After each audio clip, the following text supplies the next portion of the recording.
நீலகிரி மாவட்டம் கூடலூர் அருகே சாலையின் நடுவே மக்னா யானை ஒய்யாரமாக நடந்து சென்றது. முதுமலை புலிகள் காப்பக வனப்பகுதியில் இருந்து மக்னா யானை ஒன்று தினந்தோறும் தொரப்பள்ளி பகுதிக்குள் உணவு தேடி வருவதாக கூறப்படுகிறது. மேலும் இரவு நேரத்தில் ஊருக்குள் புகும் இந்த யானை மறுநாள் காலை சாலையின் நடுவே நடந்தவாறு வனப்பகுதிக்குள் செல்கிறது. அதன்படி இன்றும் வழக்கம் போல மக்னா யானை நடந்து சென்றதை கண்டு சுற்றுலா பயணிகள் அச்சமடைந்தனர்.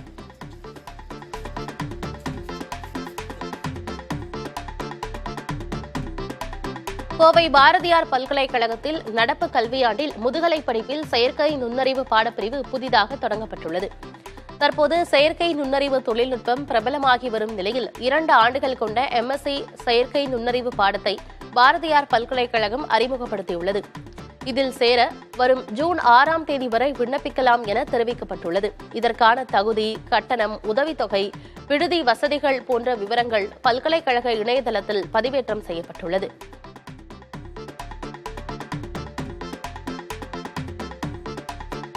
அரியலூரில் காரில் 400 கிலோ குட்கா பொருட்களை கடத்தி வந்த நபரை காவல்துறையினர் கைது செய்தனர்.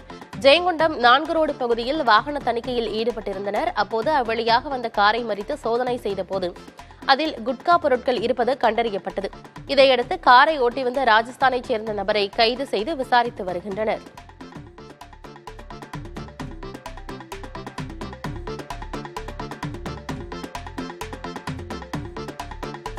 நாகை மாவட்டம் நாகூரில் வீட்டின் பூட்டை உடைத்து 110 சவரன் நகைகளை கொள்ளையடித்த நபர் திருடிய களைப்பில் வீட்டின் பின்புறத்தில் சாவகாசமாக உறங்கி சென்றுள்ளார்.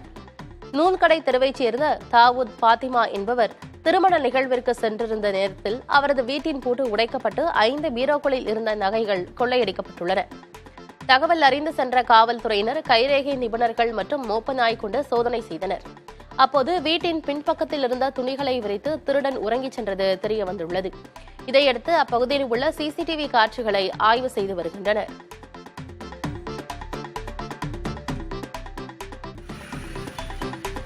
தூத்துக்குடி மாவட்டம் வீரபாண்டியன்பட்டினம் கிளை அஞ்சல் அலுவலகத்தில் கொள்ளை முயற்சி நடந்த நிலையில் பாதுகாப்பு பெட்டகத்தின் லாக்கரை உடைக்க முடியாததால் 19,000 ரூபாய் கொள்ளை போகாமல் தப்பியது.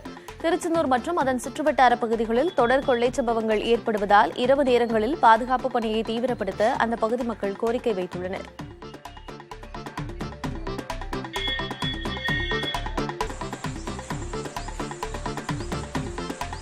கிருஷ்ணகிரி மாவட்டம் போச்சம்பள்ளி அடுத்த ஆவல் நாயக்கம்பட்டியில் குடிநீர், சாலை, மின்விளக்கு உள்ளிட்ட அடிப்படை வசதிகள் இல்லை என கிராம மக்கள் வேதனை தெரிவிக்கின்றனர். மேல்நிலை நீர்த்தேக்க தொட்டியின் மேற்கூரை உடைந்து 3 ஆண்டுகள் ஆவதாகவும் மின்விளக்கு வசதி இல்லை என்றும் வேதனை தெரிவிக்கின்றனர். சிறிய அளவிலான தண்ணீர் தொட்டி காட்சி பொருளாக இருப்பதால் 2 கிலோமீட்டர் தூரம் சென்று தண்ணீர் எடுப்பதாக ஆவல் நாயக்கம்பட்டி மக்கள் தெரிவிக்கின்றனர்.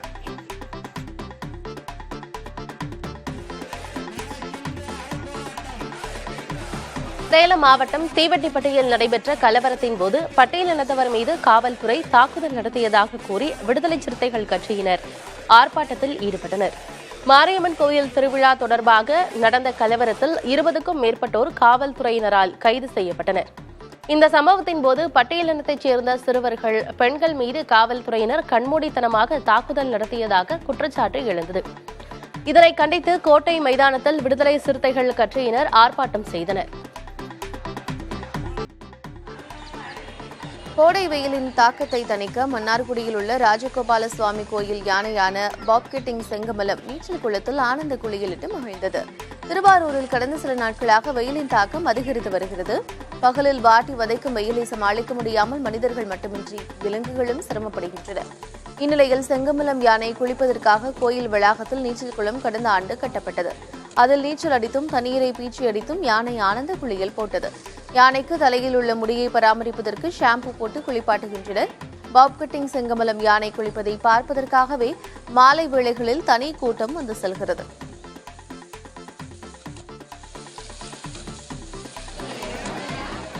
புதுக்கோட்டை மாவட்டம் திருவேங்கை வாசல் கோவில் திருவிழாவில் பங்கேற்ற முன்னாள் அமைச்சர் விஜயபாஸ்கர் இளைஞர்களுடன் இணைந்து நடனமாடினார்.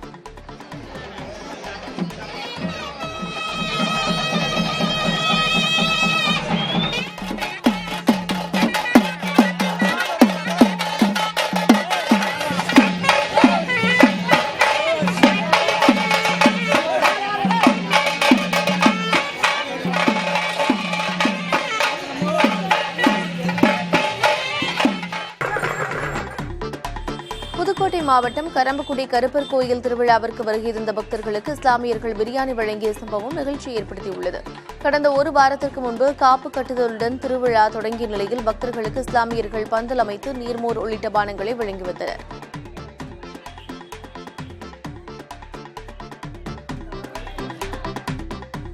தென்னிந்தியாவின் முதல் பாரதிய ஜனதா கட்சி எம்எல்ஏவான வேலாயுதம் காலமானார். அவருக்கு வயது 74. அவரது உடல் நாளை காலை சொந்த ஊரான கீழக்கருப்புக்கோட்டில் நல்லடக்கம் செய்யப்பட உள்ளது. தமிழகத்திலிருந்து பாஜக சார்பாக முதல் சட்டமன்ற உறுப்பினர் தேர்ந்தெடுக்கப்பட்டவர் வேலாயுதம். கடந்த 1996ஆம் ஆண்டு கன்னியாகுமரி மாவட்டம் பத்மநாபபுரம் தொகுதியில் இருந்து தேர்ந்தெடுக்கப்பட்டு சட்டமன்றம் சென்றார். ஈரோடு மாவட்டம் சத்தியமங்கலத்தில் 29 தனியார் பள்ளிகளைச் சேர்ந்த 161 வாகனங்களில் பாதுகாப்பு அம்சங்கள் குறித்து அதிகாரிகள் ஆய்வு செய்தனர். இதில் 40 வாகனங்கள் தகுதியின்மை காரணமாக திருப்பி அனுப்பி வைக்கப்பட்டன.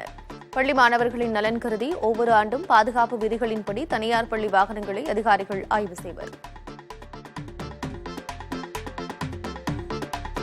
நாகை மாவட்டம் வேதாரண்யத்தில் உள்ள வேதாரண்யேஸ்வரர் கோயில் சித்திரை மாத பரணி நட்சத்திரத்தையொட்டி பிச்சாடனார் சுவாமி பக்தர்களிடம் காணிக்கையாக பெற்ற அரிசியை கொண்டு அமுதப்படையில் எனப்படும் ஐதீக நிகழ்ச்சி நடைபெற்றது.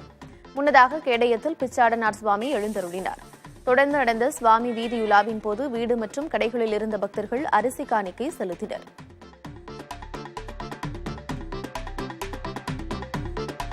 திருச்சி மாவட்டம் மைய நூலகத்தில் கோடை முகாமில் வழங்கப்படும் பல்வேறு பயிற்சிகளை 50க்கும் மேற்பட்ட சிறுவர்கள் ஆர்வமுடன் கற்று வருகின்றனர்.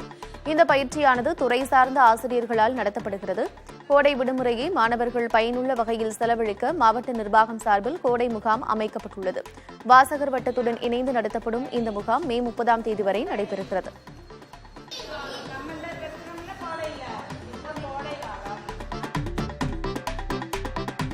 பருவநிலை மாற்றத்தால் கோவை மாவட்டத்தில் தேனீ குடும்பங்கள் அழிந்து வருவதாக விவசாயிகள் வேதனை தெரிவித்துள்ளனர்.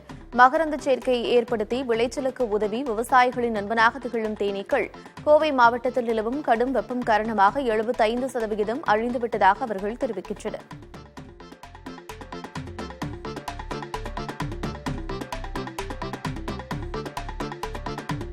காரைக்காலில் பல்வேறு இடங்களில் பொதுமக்கள் தொலைத்த 27 விலை உயர்ந்த செல்போன்களை சைபர் கிரைம் காவல்துறையினர் மீட்டு உரிமையாளர்களிடம் ஒப்படைத்தனர். 5 லட்சம் ரூபாய் மதிப்பிலான விலை உயர்ந்த செல்போன்களை பெற்றுக்கொண்ட உரிமையாளர்கள் சைபர் கிரைம் காவல்துறையினருக்கு நன்றி தெரிவித்துக் கொண்டனர்.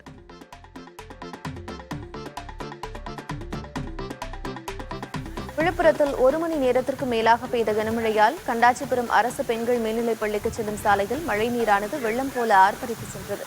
கோடை வெயில் மக்களை வாட்டி வந்த நிலையில் தமிழகத்தின் பல்வேறு பகுதிகளில் கனமழை அல்லது மிதமான மழை பெய்யக்கூடும் என்று சென்னை வானிலை ஆய்வு மையம் தெரிவித்திருந்தது.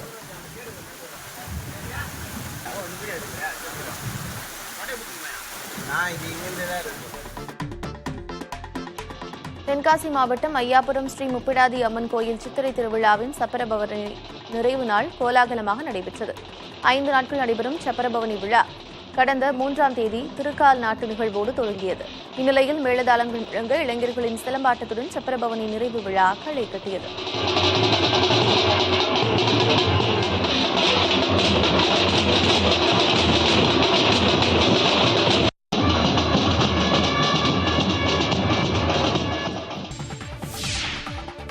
சிவகங்கை மாவட்டத்தில் 4 வழிச்சாலை பணிக்காக சாலையோர மரங்கள் அகற்றப்படுவதால் வாகன ஓட்டிகள் சிரமமடைந்து வருகின்றனர்.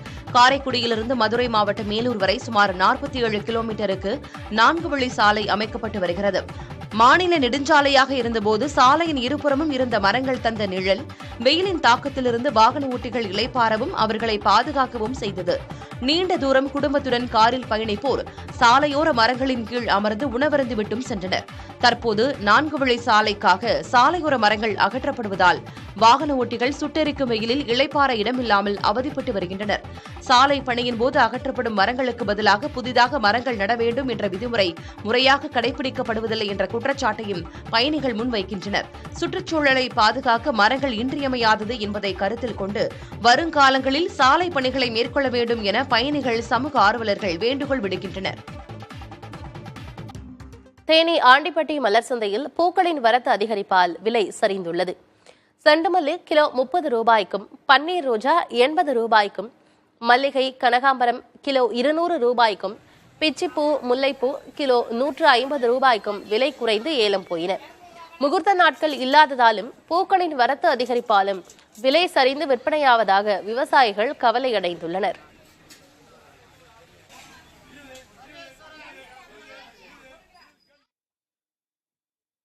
உதகையில் நாளை தொடங்கவுள்ள மலர் கண்காட்சிக்கான ஏற்பாடுகள் மும்முரமாக நடைபெற்று வருகின்றன.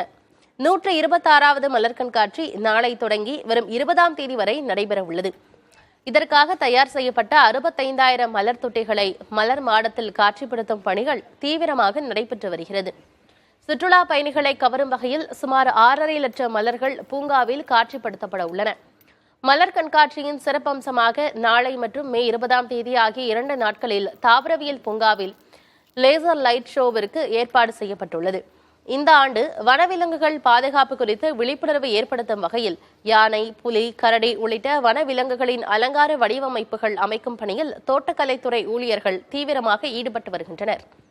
இதனிடையே மலர் கண்காட்சியையொட்டி நீலகிரி மாவட்டத்திற்கு நாளை உள்ளூர் விடுமுறை அறிவித்து மாவட்ட ஆட்சியர் உத்தரவிட்டுள்ளார். விடுமுறை நாளினை ஈடு செய்ய வரும் 18ஆம் தேதி பணி நாளாக அறிவிக்கப்பட்டுள்ளது.